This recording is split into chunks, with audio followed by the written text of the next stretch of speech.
Cause Gummy's cooking. Today it is story time. So, and in today's story time, we are talking about a certain little wrong colour. Oh, you can be blue. We're talking about a certain little colour with an extraordinarily hench jawline and a very... I'm not going to draw hair actually. So, this incredibly hench lad with an amazing big brain is called Oliver. And today we're talking about how he's transitioning into Macbeth. Now Oliver's had quite a rough childhood and past. Alright then, editor, who's also communist croc, roll those clips. Mama, Papa, are you in here? Hello, mother, father, I am home. Oh, they're not in here, mother, father. Okay. Oh my god!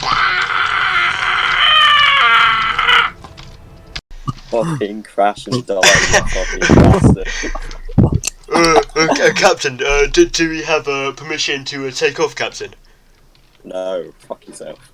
That's not very nice, Captain. Do we have permission now? Shag your cat. What about now, Captain? Shut up, you homo. What about now?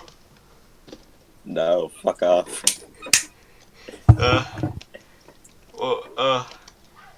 How about now?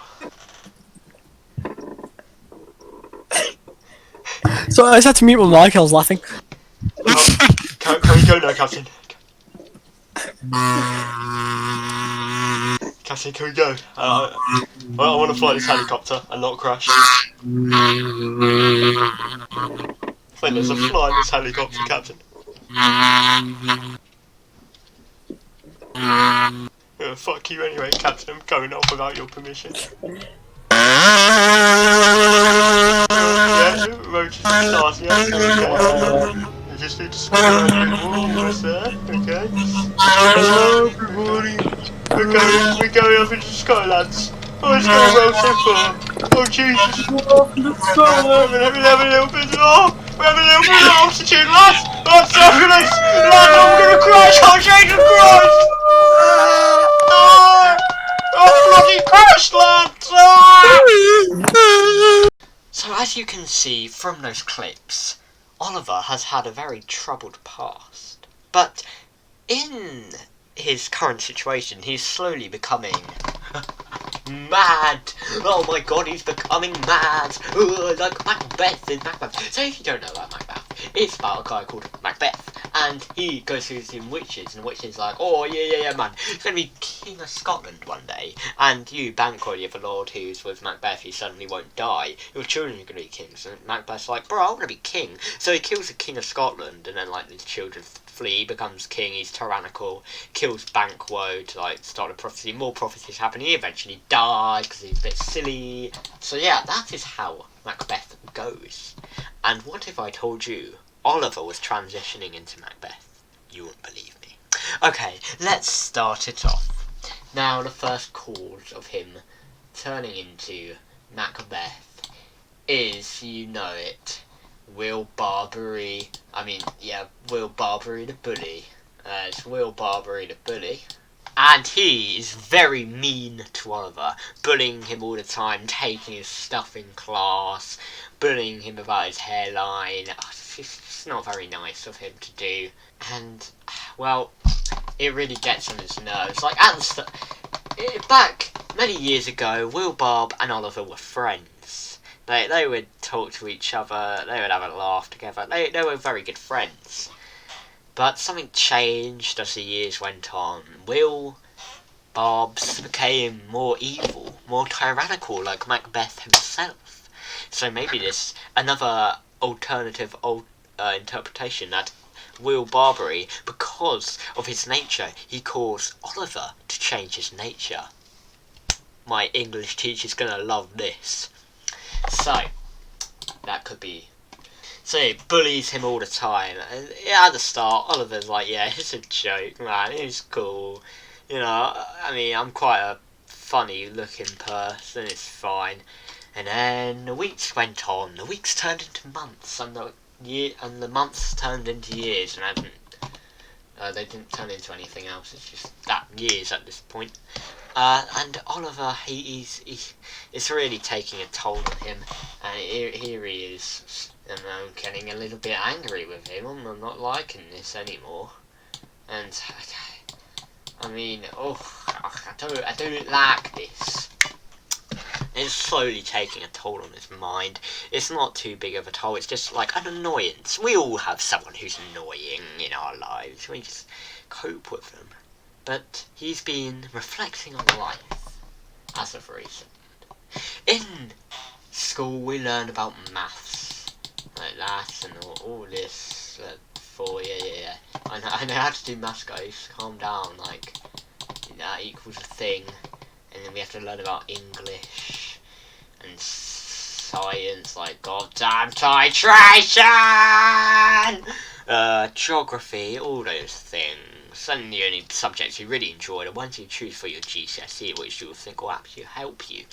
But then he reflects, when am I going to need maths? Like, really, when am I going to need it? Because he doesn't like maths very much. So he's like, well, I'm not going to need it, am I? Well, only when I'm doing my shopping, but he won't need to know how to, like, multiply fractions in his head while going out shopping, will he? I mean, he personally wants to do something else which involves English, so yeah, he will need English, but not most of the stuff in English, like analytical writing, because that's not, I've spoken to him, that's not like the kind of stuff he wants to do. He wants to do more creative stuff. We barely do any creative stuff in there, because they're always focusing about analytical paragraphs, but I won't need to know how to do an analytical paragraph. Like, when I get like an email back from a place I want to work with saying, oh yeah, congratulations, you've got the job. Well, I'm not going to analyse it like, oh, congratulations, what could the deeper message in this be? Maybe they want me to feel good about myself. What's the point when we're all going to die one day anyway and end up in a hole or as some ashes, and in a few billion years the world's going to explode and it's going to all be and oh, you got the job. Like, what's the deeper meaning in that? I wonder. We don't need to know how to make analytical paragraphs unless you want to be like a loser like A.C. Bradley. He made an essay on Shakespearean tragedies. I mean, what's the point? Pretty much no one knows it, and it wasn't really used for anything except in English classes, where we learn how to make analytical paragraphs, so other people know how to make analytical paragraphs, so they can teach others, I mean, what's the point in the end? There's no point. It's just teach others this pointless thing. I mean, you get a grip, government. And also, he's been wondering, like, when you go out into the proper world, you're going to need to know how to pay, oh, frick, wrong thing, that dreaded thing known as taxes. Oh, God, not taxes. Oh, look, here comes the tax man asking for your taxes, or give me your money for the government so he can, I don't know, waste more money into Brexit and not actually helping to save, like, to do anything to actually help anyone, just Brexit, which no one needs. Like, Brexit is bloody stupid, we're just going in circles all the time, oh, bloody hell.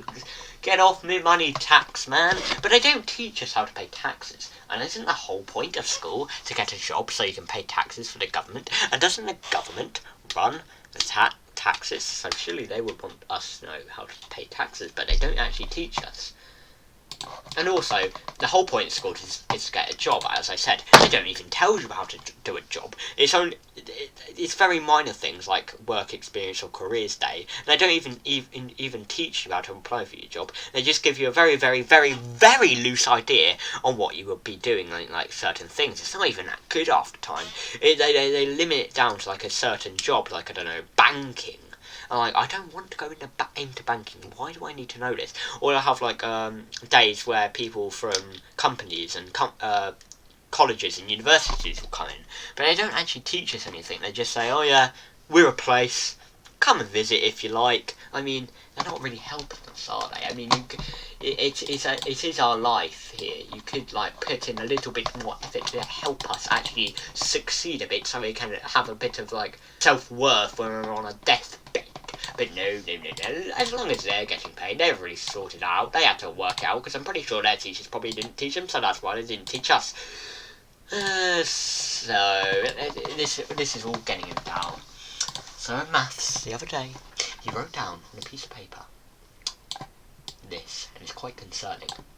Can you read what that says? This says am, this says not, and this says insane. I'm not insane. And you know what insane people do?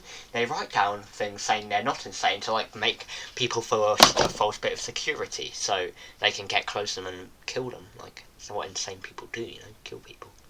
So he's obviously suffering like mental problems. He's going insane. He's and in some classes, I just see him and he's laughing away, giggling away. No one knows why, and people are like, "Hey, you're right." He says, "Yeah," and he's thinking about life, the universe, and everything. 42, and what is the question? He's like, he's all well overwhelmed by it all, and from the repeated bullying from bully to bully, it's all just pushing down on him. You know, he doesn't know what to do.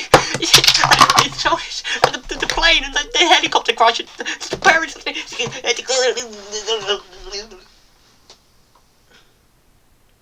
Yeah, he's slowly breaking down, you know. We've got to help him raise money for Oliver. But he was walking down one day out of sight with, well, I don't even know. I don't even need to tell you who he was with. Yeah, unknown specimen 35 and lanky dude 4. They were walking down. And as they were walking down between two buildings to go to another class, this little paper airplane came down. And it hit Oliver in the leg. And this is what happened. So his brain snapped. He became mad. He has not gained any power like Macbeth, but he is slowly going mad, which Macbeth has done, and becoming more cruel to others, which we will see in a minute. He begins stamping on the paper aeroplane, stamping on it. He's coming insane. He's going, "Wah!" And here's Lanky Dude 4 in the back, and with unknown specimen 35, like, yo, are you alright? What's going on here? He's like, die, die, die, die! And then suddenly, he's pushed up against a wall. He hits the wall. And he's like, oh, I've been hit against the wall, lads! Who was the culprit? A person.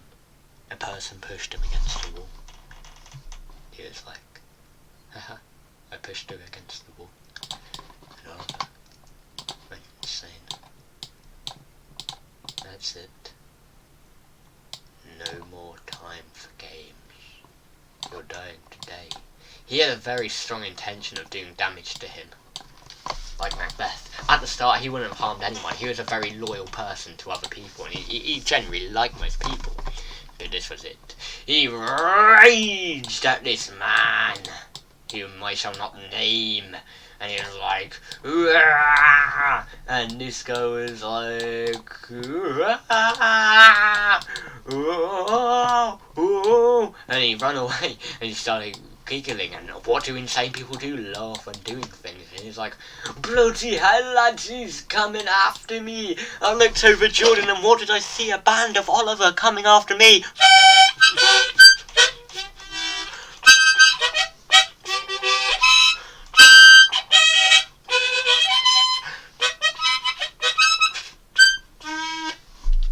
And then he was laughing away. He's like, oh, I'm gonna kill you.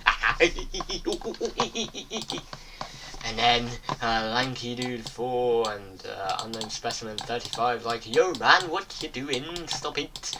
And he stopped. I can't really remember what happened. I was like in the background, but yeah, that happened. It was really crazy. And he is becoming mad. You can see it every day. His mind is slowly breaking down. He's lusting for power. Well, he might be. Who knows? Like, I don't know. But he's certainly going insane. And sometimes he refers to himself in the third person and speaks about how bad life is getting behind his back. This is reminiscent of Macbeth because in Act 3 or 4, whatever scene, I don't really care.